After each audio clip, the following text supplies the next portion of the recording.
Airport चोकभन्दा थोरै अगाडि चोक चाहिँ अलिकति उता साइडमा छ।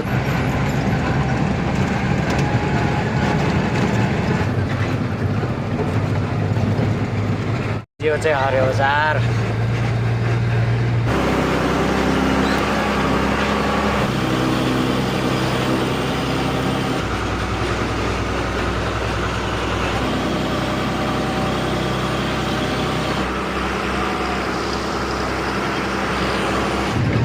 Hi guys, हाम्रो बजार आइपुग्यो।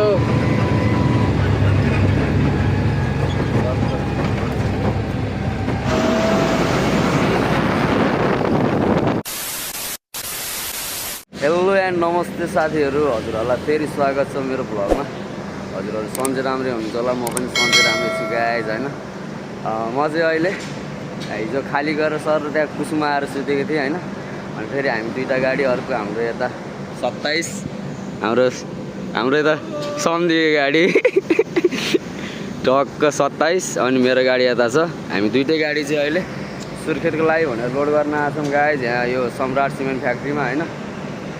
बाहरू चाहिँ उता कालाघाटतिर जानुभयो अनि मेरो हल्का अलिकति टायर सायर यताउता मिलाउन पर्ने थियो, अनि त्यो मिलाएर लमाइमा अनि म चाहिँ यहाँ अहिले फ्याक्ट्रीमा आइसकेँ गाइज। अब लोडिङ चाहिँ पालो चाहिँ अब अहिले स्टार्टिङ भएको छैन, एकछिनमा हुन्छ। यहाँ चाहिँ गाडीहरू धेरै छ, हजुरहरूले देख्न सक्नुहुन्छ गाडीको लाइन छ अहिले हैन। टक्क अब हामी चाहिँ अब एकछिन बस्छौँ गाडीमा हैन। अब अहिले लोड सोड हुँदैन, पालो आउनु टाइम लाग्छ। मेरो ओपिसी माल परेको छ हैन। हाम्रो यहाँ सम्झीको चाहिँ 2 थरी मिक्स माल छ, टाइम लाग्छ। अब चलान चाहिँ हाम्रो राति आउँछ 12 बजेपछि हैन। लोड चाहिँ अब 5-6 बजीसम्म लोड भए पनि लोड सोड गरेर बसिन्छ। त्यसपछि रातको 12 बजेपछि आउँछ हैन। अनि त्यसपछि चलान लिएर त्यसपछि हामी फेरि बिस्तारै लम्किन्छौँ। यहाँ कोटा सिस्टम चलेको नि त अहिले त फ्याक्ट्रीहरूमा, त्यही भएको कारणले गर्दाखेरि हामी चाहिँ अब एकछिन गाडीमा ढलेर बस्छौँ गाइज हैन। अनि फेरि लोड सोड हुन्छ, राति हाम्रो निक्लिन्छौँ। अनि के हुन्छ म देखाउने प्रयास गर्छु हजुरहरूलाई हैन। म चाहिँ खासमा चाहिँ उता सुर्खेततिर नजानु कारण चाहिँ मेरो गाडीमा अलिकति टायर सायर अलिक कमजोर जस्तो थियो पछाडिको, त्यही भएर नगएको। अब फेरि पाले आएन कि उता कालाघाटेमा नि बोरा रहेनछ हैन, बोरा सकिया रहेछ। अनि अब उहाँ गयो भने फेरि अब बसाइ होला के होला हैन। त्यही भएर चाहिँ यताबाट लोड गर्नको लागि चाहिँ हामीले यता आएको छौँ। हामी चाहिँ यता अहिले ल त्यही हो गाइज है त, हेरेर सपोर्ट गर्नु होला। अब म के हुन्छ अब सुर्खेत जाँदैछु म चाहिँ हैन। बवाल हाल्नुपर्छ सिनको भ्लगहरू अरे हैन। पाहाडको पुरा पहाडी उडान हुँदैछ हामी चाहिँ। ल त्यही हो, अब यहाँ एकछिनमा लोड सोड हुन्छ, कतिखेर हुन्छ के हुन्छ म देखाउने प्रयास गर्छु हजुरहरूलाई। फाइनल्ली गाइज हाम्रो गाडी पनि पोइन्टमा लागिसक्यो हैन। अब ट्र्याक्क लोड हुन्छ। अहिले चाहिँ रातको 11:15 भइसकेको छ गाइज हैन। निद्रा चाहिँ लागेन। अब के अरे चलान जल ढिलै आउँछ। अब यहाँ छ मेरो गाडी, यो गाडी लोड भएपछि मेरो गाडीको पालो छ हैन। त्यसपछि लोड सोड गरेर अनि चलान चाहिँ 2-3 बजे दिनु पर्ला। 2-3 घन्टा त सुत्नु पऱ्यो हैन। त्यसो आँखाको बिच मार्नु पर्ने हुन्छ नि त। ल गाइज है त, अब लोड सोड गरेर अनि अब चलान त्यसपछि बिहान पख आउँछ। त्यसपछि लिएर सर निस्किन्छु। अनि त्यसपछि अब के हुन्छ म देखाउने प्रयास गर्छु हजुरहरूलाई है त। सायद यो भ्लग चाहिँ अब बवाली हुन्छ जस्तो लागिरहेको हैन। किन भन्दाखेरि अब सुर्खेत जानु लागेर डाँडा काँडाहरू छ नि त, त्यही भएको कारणले गर्दाखेरि चाहिँ यो भ्लग चाहिँ अलि राम्रै हुन्छ कि भनेर विचार गरेर चाहिँ हेरौँ। ल गाइज है त, अहिलेलाई चाहिँ अब यो भ्लग चाहिँ म स्टप गर्छु। Morning guys, good morning. म चाहिँ अहिले यहाँ यो अगाडिबाट थोरै अलिकति अगाडिपट्टि यो चेक पोइन्ट छ यहाँनिर हैन। आर्मीको चेक पोइन्ट छ, यहाँ टाइम कार्ड लिनुपर्ने हुन्छ। अनि म चाहिँ यहीँ छु। हाम्रो यहाँ सन्धि चाहिँ इन्ट्री गर्न जानुभएको छ हैन। अहिले चाहिँ बिहानको 7:30 भइसक्यो गाइज है। ढिलो भयो बाबु, गुड मर्निङ। अरू भाइ पनि उठिसक्यो हैन। टक्क लाएर ल यताको सम्झीले ट्याक्कै इन्ट्री गरेर लिएर आउनुभयो। हेलो टेट ए लरी ल गाइज अब यहाँ निस्क्यौँ है त हामी यहाँबाट। अब टाइम काट्ने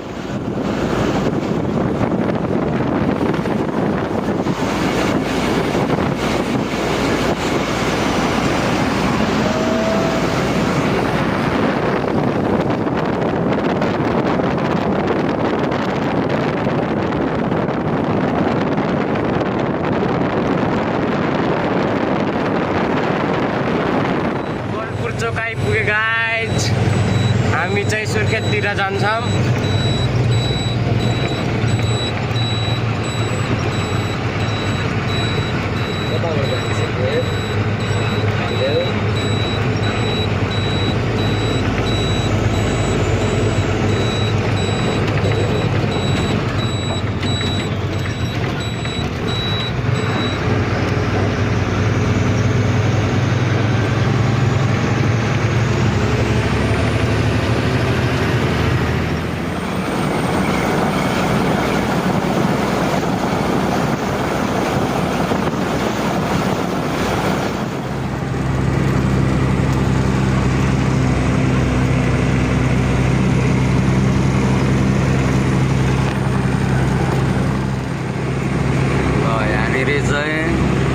नागदेवताको मन्दिर छ गाइस। नागदेवताले रक्षा गरौँ। यहाँ पहिरो सहिरो केही जाँदैन, एकदम शक्ति छ यहाँनिर। अब चाहिँ देउराली 8 किलोमिटर छ यहाँबाट गाइस।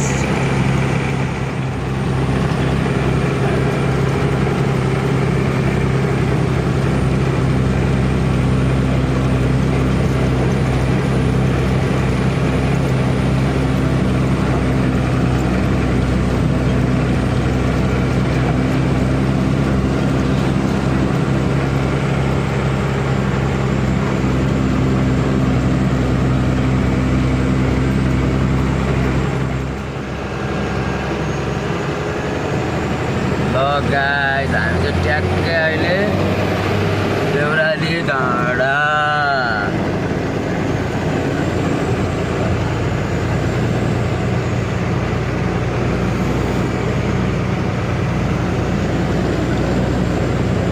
अब चाहिँ यहाँबाट ओह्रालो सुरु हुन्छ।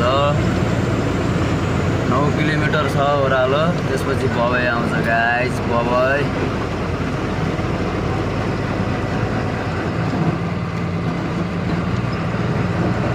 अब चाहिँ ओह्रालो स्टार्ट भयो है त।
मकै बजार आइपुग्यो।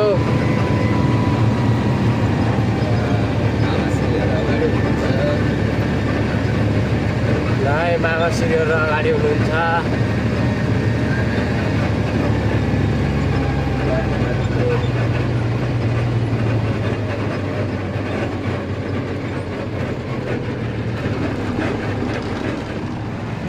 ल है गाइस, बबाईको सानो मिठो बजार यो।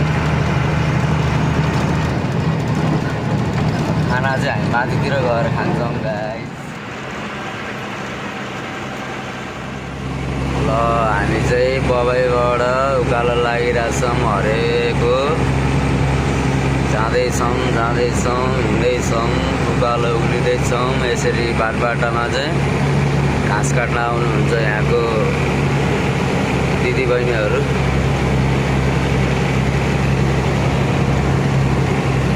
डर पनि लाग्दैन के हो।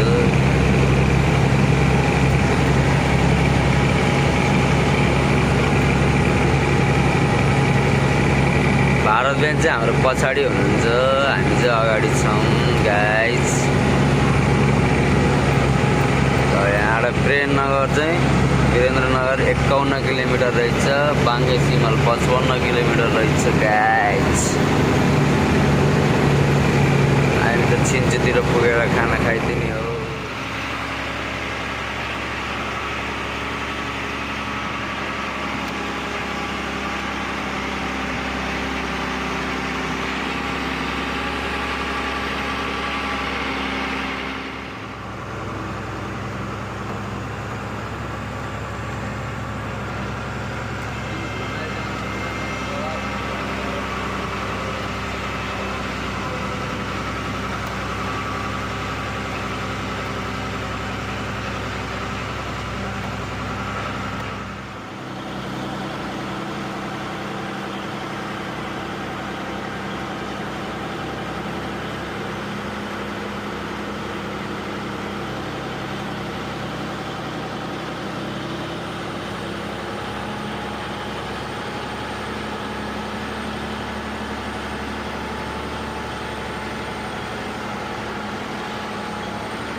है गाइस हामी चाहिँ सिन्चु बजार स्टार्टिङ हुन थाल्यौँ होइन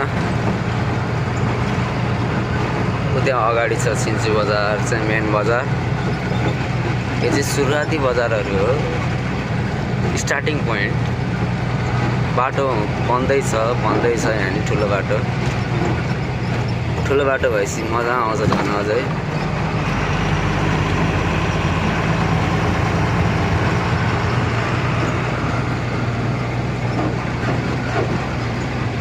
मुस्कासिदेऊ फुल फुले झैँ ल हेर्नुहोस् टक्क चट्य हरियाली वन पाखाहरू डाँडा काँडा पुरै हरियाली छ यो चाहिँ सिन्चु बजार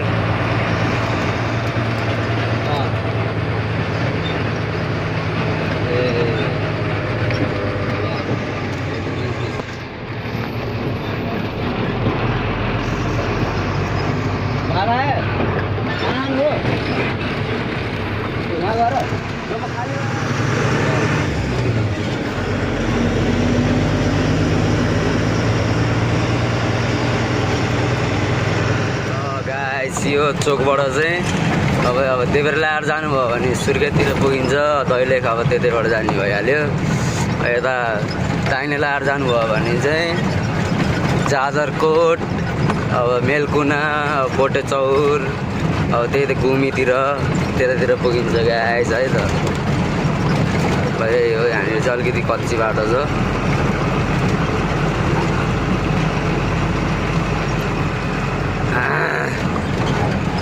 हामी चाहिँ अब देब्रे लाएर जान्छौँ है त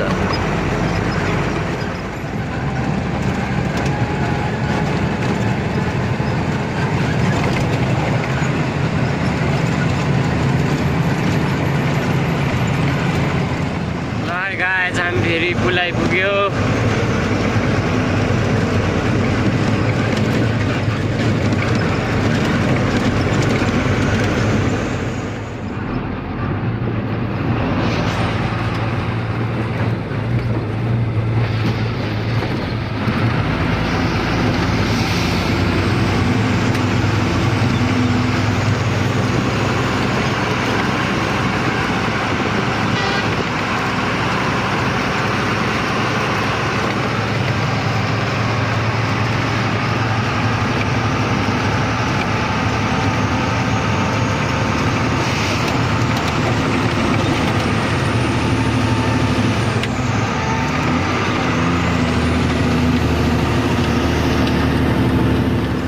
कुना कट्यो गाइस हामी ल अब अलि अगाडि गएपछि सुर्खेत बजार हस् त्यो चाहिँ दुर्गापीठ चोक अब हामी सुर्खेततिर लाग्छौँ हस्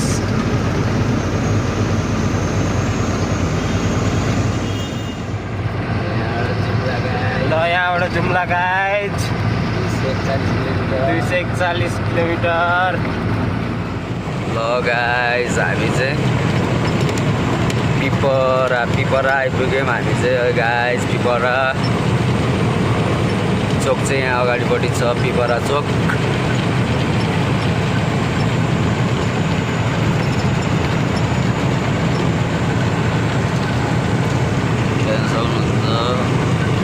यही हो पिपरा चोक गाइस म चाहिँ एयरपोर्ट चोक जानुपर्ने हुन्छ म चाहिँ खाली गर्नको लागि है हस् ल फाइनल्ली गाइस म चाहिँ यहाँ खाली गर्ने ठाउँमा आइसकेँ होइन एयरपोर्ट चोकभन्दा पहिले अगाडि चोक चाहिँ अलिकति उता साइडमा छ म चाहिँ यहाँबाट युटर्न हानेर आएको यहाँनिरबाट हाम्रो चाहिँ यहाँ पछाडि खाली हुँदैछ कति भयो त सकिनलाई होला सायद सकिँदैन आधा चाहिँ भयो कि कति भयो ए आधा हुन लागिसकेको छ गाइस ल हाम्रो चाहिँ खाली हुँदैछ है त यहाँबाट खाली गरेर अनि ढगरी गएर अब कति तेल खान्छ के हुन्छ हिसाब किताब गरेर फेरि भन्ने नै छु हाम्रो दाजुहरू पारा गरिदिनु त ए पारा बिन्दास दाईहरू हुँदो रहेछ ल गुड चहल पहल धरानदेखि महाकालीसम्म क्या ल है त अहिलेलाई चाहिँ स्टप भ्लग फेरि गएर अनि तेलसेल हालेर के कति बच्छ म फेरि भन्ने छु हजुरहरूलाई है त ल फाइनल्ली गाइज म चाहिँ यहाँ ढगेरी पम्पमा नि आइसकेँ होइन अनि तेल हालिसकेँ मैले ट्याक्क लाएर यहाँ 23,500 को तेल हालेँ मैले चाहिँ 156 लिटर खाएँ गाइज होइन 156 लिटर अब टनमा हाल्यो भने ठिकै हो जस्तो लाग्यो मलाई चाहिँ किन भन्दाखेरि म उता लमै उतातिर गएको थिएँ माथि नै गएको थिएँ नि त लमै अनि फेरि आज यहाँ अहिले हाम्रो केटाहरू आइसकेको छ हेलो हेलो हाम्रो एउटै गोत्र एउटै थर हाम्रो रबिनजी टिकटकमा एकदम भाइरल हुन्छ रबिन बस भनेर होइन हेलो हेलो के छ अनि हालखबर अनि दाइ खै त अनि भ्लग हानेर भाइरल एउटै थर एउटै गोत्र सब्सक्राइब हानिदिनुहोस् होइन ल टिकटकमा तिमीले गर्दैन अनि होइन मेरो मोबाइल छैन त अहिले ए अहिले उसको मोबाइल नभएर रहेछ नत्र टिकटकमा मलाई अब उसले ट्याको टुको गर्छ मोबाइल छैन मोबाइल गाइज अब दाइ अर्को दाइ पनि हुन्छ खै दाइ गाडी दाइ हाम्रो यो कठारको गाडी हो हाम्रो गाउँको गाडी हो गाइज यो चाहिँ होइन हाम्रो यहाँ दाजु पनि हुन्छ एउटा दाजु हाम्रो गाउँको वल्लो पल्लो गाउँको दाजु हेलो दाजु हेलो हेलो यहाँ दाजुहरू आइपुग्नु भएको छ हेलो दाजु के छ मेरो भाइ सब ठिक छ दाइ के छ तपाईँको ल खुसी लाग्यो मलाई दाइहरूसँग भेटेर अब ऊ त झन् आफ्नै एउटै गोत्र एउटै थर भएको पऱ्यो ऊ चाहिँ हामी सब सिमलटाडीको चितवने गाइजहरू है त हामी त फेरि चितवने गाई फाइनल्ली गाइज होइन मैले चाहिँ हिसाब पनि गरिसकेँ के कति आउँछ भनेर होइन टक्क लाएर हिजो तेलसेल हालेर ढगेरीमा बेलुका भएको थियो अनि साथीभाइ भेट भएको थियो अरू गाडीको होइन आइचर दाइहरू भेट भएको थियो त्यो गफ गर्दा गर्दै यताउता गर्दाखेरि त्यो गर्नै भ्याएन होइन त्यही भएर अब बिहान गर्दैछु अहिले चाहिँ होइन हाम्रो फेरि अब हिसाब सुरु गरौँ ट्रान्सपोर्टदेखिबाट होइन ट्रान्सपोर्ट 500 अनि लेबर 1200 भयो होइन भत्ता 2500 भयो खुराकी 2000 भयो 2 दिन टिप भएको थियो टिडिएस लाग्यो 1200 18 रुपियाँ लाग्छ 1200 गरिदिउँ न होइन 18 कै झुन्डाइरहनु डिजल तपाईँको 23,500 को खायो 156 लिटर तेल खायो गाइज होइन अब ठिकै हो अब यसो अरूलाई नै भनेको ठिकै खान्छ त्यति नै हो भनेर भने हो होइन ठिकै छ ल अनि भाडा चाहिँ 48,750 हुन्छ अनि त्यसमा चाहिँ 30,900 चाहिँ खर्च आयो गाइज टोटल होइन 31,000 भनिदिउँ न समथिङ भनेपछि अब तपाईँको 17,750 800 अब 17,500 जति बच्न गयो भनौँ न अब 1-200 यताउता त्यो अब 17,500 जति चाहिँ बस्न गयो यो ट्रिपमा गाइज होइन त्यही हो ठिकै भयो राम्रै बस्यो भनौँ न होइन ल गाइज खैर केही छैन त्यही हो यो ट्रिपमा चाहिँ 17,500 जति बचत हुन गयो गाइज है त ल अब यति भन्दै म चाहिँ भ्लगबाट छुट्टिन्छु गाइज होइन अब फेरि नेक्स्ट भ्लग के हुन्छ कहाँको हुन्छ म देखाउने प्रयास गर्छु हजुरहरूलाई ल राम्रोसँग बस्नु होला जाडो छ है अनि मेरो ड्राइभर साथीहरूलाई चाहिँ के भन्न चाहन्छु भने हुसु एकदम डेन्जर लागिरहेको यतातिर होइन त्यही भएर आरामसँग चलाउनु होला यति भन्दै म चाहिँ भ्लगबाट छुट्टिन्छु गाइज जय नेपाल।